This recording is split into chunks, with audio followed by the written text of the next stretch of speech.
सदा सहाय। ओम नमः शिवाय। गुरु जी सदा सहाय। हे गुरु जी, संगत जी, गुरु जी के चरणों में कोटि कोटि नमन प्रणाम वंदन। आप सभी संगत जी के चरणों में भी कोटि कोटि नमन प्रणाम वंदन। संगत जी, हम सुन रहे हैं शिव महापुराण कथा, और आज की कथा में हम सुनेंगे सोमनाथ ज्योतिर्लिंग की कथा। ओम नमः शिवाय। ज्योतिर्लिंग के प्रादुर्भाव की एक पौराणिक कथा प्रचलित है। कथा के अनुसार राजा दक्ष ने अपनी 27 कन्याओं का विवाह चंद्रदेव से किया था। 27 कन्याओं का पति बनकर देव बेहद खुश थे। सभी कन्याएं भी इस विवाह से प्रसन्न थीं। इन सभी कन्याओं में चंद्रदेव सबसे अधिक रोहिणी नामक कन्या पर मोहित थे।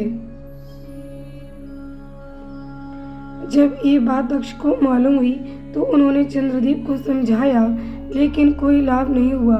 उनके समझाने का प्रभाव ये हुआ कि उनकी आसक्ति रोहिणी के प्रति और अधिक हो गई। ये जानने के बाद राजा दक्ष ने देवचंद्र को श्राप दे दिया कि जाओ, आज से तुम क्षय रोग के मरीज हो जाओ। शाबस, देवचंद्र क्षय रोग से पीड़ित हो गए। उनके सम्मान और प्रभाव में भी कमी हो गई।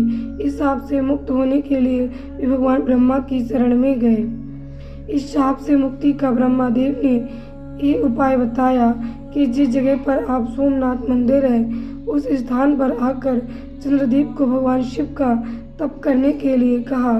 भगवान ब्रह्मा जी के कहे अनुसार भगवान शिव की उपासना करने के बाद चंद्रदेव शाप से मुक्त हो गए। उसी समय से ये मान्यता है कि भगवान चंद्र इस स्थान पर शिव तपस्या करने के लिए आए थे। तपस्या पूरी होने के बाद भगवान शिव ने चंद्रदेव से वर मांगने के लिए कहा।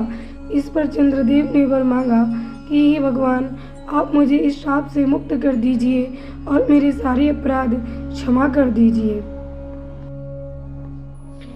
इस शाप को पूरी से समाप्त करना भगवान शिव के लिए भी संभव नहीं था। मध्य का मार्ग निकाला गया कि एक माह में जो पक्ष होते हैं, एक शुक्ल पक्ष और कृष्ण पक्ष, एक पक्ष में उनका ये श्राप नहीं रहेगा, परंतु इस पक्ष में इस श्राप से ग्रसित रहेंगे। शुक्ल पक्ष और कृष्ण पक्ष में वे एक पक्ष में बढ़ते हैं और दूसरे में वो घटते जाते हैं। चंद्रदेव ने भगवान शिव की एक कृपा प्राप्त करने के लिए उन्हें धन्यवाद किया और उनकी स्तुति की। उसी समय से इस स्थान पर भगवान शिव की इस स्थान पर उपासना करना का प्रचलन प्रारंभ हुआ तथा भगवान शिव सोमनाथ मंदिर में आकर पूरे विश्व में विख्यात हो गए। देवता भी इस स्थान को नमन करते हैं। इस स्थान पर चंद्रदेव भी भगवान शिव के साथ स्थित हैं। ओम नमः शिवाय। शिव जी सदा सहाय। ओम नमः शिवाय। गुरु जी सदा सहाय। संगत जी, आज हमने शिव महापुराण की कथा में सोमनाथ ज्योतिर्लिंग की कथा का श्रवण किया, और आज की कथा हमारे सभी पाप रोग से मुक्ति दिलाने वाली है, सभी प्रकार के कष्टों को हरने वाली है। इस कथा का जो भी श्रवण करेगा उसे हर प्रकार कष्ट से मुक्ति मिलेगी।